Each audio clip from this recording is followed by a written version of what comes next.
president of the NCAA. Terrence Oglesby, the field of 68, is with us today as the NCAA Tournament officially tips off tonight. Thursday, of course, gets all the attention, Thursday, Friday, and onward. Terrence, thanks for your time. You have the 16 seeds and 2 11s playing in to get to the next level of this tournament. In your opinion, just based on the bracket, who among the double-digit seeds, in your opinion, might be one of those that could be, wow, we talk about them during the second weekend too? You know what? I think when you bring up some of the first 4 in, Mississippi State has a guy in Tolu Smith who's one of the best post players in the country that nobody talks about. And they have athleticism across the board. Have they been able to hit shots consistently? No, but they do play hard defensively. They control the backboards, and they're athletic enough to compete with anybody. So I think that's one. If you look at another double-digit seed, guys, in my mind, Kent State is about as good a mid-major as I've seen all season long. They have enough size to throw multiple bodies at Trace Jackson Davis in their 4-13 game. They also have somebody in Sincere Carey, who's one of the absolute scoring dynamos across college basketball. I went and had an opportunity to call a game between Kent State and Akron, and Sincere Carey went for 35. He's that kind of guy. And being as big and strong and athletic as he is, he's going to be able to keep up with the guards of Indiana. I think that's one to watch. And then you can also throw a bone to Furman. Why? Jalen Slauson is an NBA prospect, a legitimate one that could make an NBA roster. Mike Bothwell is a big-time scorer and has been so at the mid-major level for the better part of 5 seasons.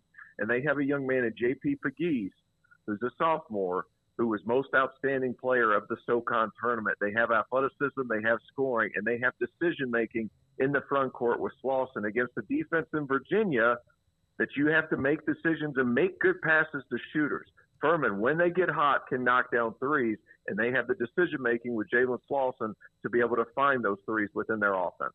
Terrence, you're an ACC guy, and this is probably not what they would call as a conference one of the banner years that they're going to remember for a regular season. But given the way that Duke's playing, you just put Virginia on upset alert. Do you think that there's anybody from the ACC that can make a run? I think Duke can make a Final Four. The way they've showed lately, John Shire has been absolutely tremendous all season long for this Duke team because they've relied on their defense from the jump, and that defense has allowed them to stay in games as the season has gone on and as they've gotten healthy throughout the course of the season. Derek Lively missed a good percentage at the beginning of the season for various injuries, and Dariq Whitehead has finally gotten into the flow of the game. He has been absolutely terrific. But defensively, this Duke team, with their length, with their capability to protect the rim, they're dangerous. And keep in mind, I haven't even mentioned Kyle Filipowski was an all-ACC player as a freshman and ACC Freshman of the Year. He's been great. But where I think it changed for Duke is whenever Tyrese Proctor was slid over to the 1 and Jeremy Roach was put over at the 2, all he did was flip-flop those guard spots. And what happens? Jeremy Roach now is in attack mode every time he catches the ball, and Tyrese Proctor is willing to give it up and receive the ball back on the second side of the offense. That's allowed for some ball movement, some player movement for the Blue Devils, and now they're even more difficult to guard on a team that already had substantial talent on that roster. Terrence, looking at the Big 12, I think, we all expected a pretty good showing. I think it turned into that. Was there anything immediately that jumped out to you seeding-wise from the Big 12? You know what? I think the big thing, having 8 out of those 10 teams in the dance, or excuse me, 7 out of those 10 teams in the dance. I think, let's be honest, guys. I think you need to be better than 7 and 11 in your conference. I just don't think it's fair to the rest of the leagues in the country. You look at a team in West Virginia who's been fine. They have a good offense, all of that. But 7 and 11 in conference, you have to take care of business first before you get into the tournament. There's no wrong reason to say why they shouldn't have been an NIT team. When you look at other conferences across college basketball that have guys that are putting up record-breaking years in their league, not getting into the big dance doesn't make a whole lot of sense to me, but I digress. That West Virginia team is still tough. I just don't feel like they deserved it. Play Maryland in the 8-9 game, I feel like Maryland's going to come out on top there. It's a Big 12 look. Kansas can make a run. Texas, I have losing in the second round. Baylor still has that talent. Kansas State can make an Elite 8/Sweet 16. Every team in that league certainly has a shot. I just feel like if you don't take care of business up to a certain point within conference play, I'm not sure you really deserve an at-large.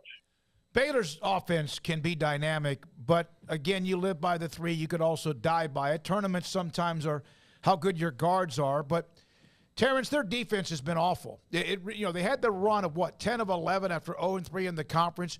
What have you seen? Because to me, and not as an expert like you are, an analyst, it just seems like they give up so many buckets around the rim, and they're not rebounding the ball very well, and that's a deadly combination.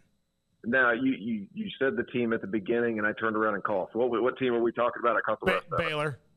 Baylor. Hey, look, guards are guards. Guards are going to be good. The forwards have not been as good, like you said, as they have in recent years. I think Jalen Bridges has been okay. He hasn't been at the level of Matthew Meyer. He hasn't been at the level of some of the guys previously. That all being said, Chamwa Chacha was back in the fold. That certainly helps things because if he's not playing major minutes, at least he's contributing on the defensive end and communicating at a high level. You look at Keontae George. Can he carry a team on a given night? Sure. Adam Flagler, can he carry a team? Sure. LJ Cryer, same. They can all do it on a various night, but guys, they lost 2 in a row, both at Iowa State. I understand that. But they're still getting out toughed, especially on the defensive end. Out of 10 teams in the Big 12, they're 10th in defense. That's not good enough. So that's going to continue to be a difficult thing for Baylor moving forward. You mentioned that you had Texas going out in the second round, right? Will that be to A&M? Yes, I think it will be to A&M. Not that Texas hasn't been absolutely awesome underneath Rodney Terry, who's very much deserving to be in the National Coach of the Year candidacy. I get all that. That being said, Texas A&M, you want to talk about preaching toughness? That team has toughness. Tyrese Radford plays the 4 position at 6'2" sometimes. Guys, he is an absolute dog. Henry Coleman, a Duke transfer, fits Buzz Williams perfectly. And the best point guard in the country nobody's talking about, his name is Wade Taylor. And I think he's going to be able to get a hold of that Texas team with electric guards in their backcourt as well. Texas A&M, because of the style that they play, the toughness that they play with, I feel like they can make a run to the Sweet 16. Is Alabama the clear-cut number 1 to you? As of right now, I think the only team that really throws them off, I think if they get to the championship game, if both of them get to the championship game, would be Houston, because Houston is so tough and so physical. Some of those younger players for Alabama might have a hard time holding their positioning throughout the course of the game.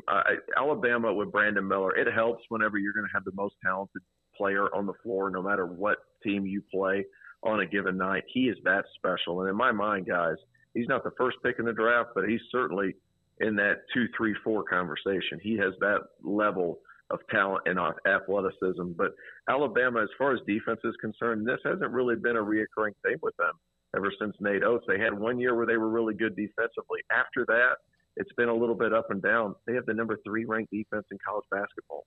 And a lot of it has to do with Charles Bediako behind the defense that allows some of those guys on the perimeter to get out in the passing lanes and make some mistakes, because he's going to be able to protect the rim at a high level and make up for some of those mistakes. Terrence, with Baylor's struggles on defense, you mentioned A&M beating Texas, or at least you have them doing that in the second round. The fact that a team that was 7-11s in the tournament, it is still or was the best conference in America. But it doesn't sound like, in what we have thought and coaches have said, is we love to get away from playing each other and beating each other up. But you don't think that may correlate to the tournament? I think there's obviously some excitement to play some different bodies. That certainly helps. And whenever you only have 10 teams in the league, I mean, you're going to see each other twice every time. And then on top of that, you got to look at conference tournament play too. I mean, it's tough. Look at Baylor, Iowa State twice in a row. You think anybody wants to play TJ Otzelberger twice? No, sir, they don't. I mean, there's a lot to be said there. If you look at each and every matchup, I think it's still going to be times where you're still going to run into difficult matchups. You don't just get into the NCAA tournament and be mediocre. So even though they are playing different teams, it's still up in the air as to how you're going to be able to play. UC Santa Barbara, who's Baylor's first matchup, they have big guards and good players that play extremely physical. Colgate is one of the best three-point shooting teams in the nation. They have Texas in round 1. And Montana State is one of those sneaky teams up in the Northwest that get guys that kind of fall on hard times, and then you're able to bring them into Montana State, and they can really hurt you. Guys, it's going to be tough no matter who they play. That all being said, I mean, it has to be a bit of a relief, at least to not have to go up to the size, especially when I talk about those top 4 teams in the league. Terrence, Kansas has no bench, but when 4 of those 5 get hot, nobody can stop them. Is that what they have to rely on? Or are they going to be playing on emotion? They're still really good, but they've got tough matchups all the way through.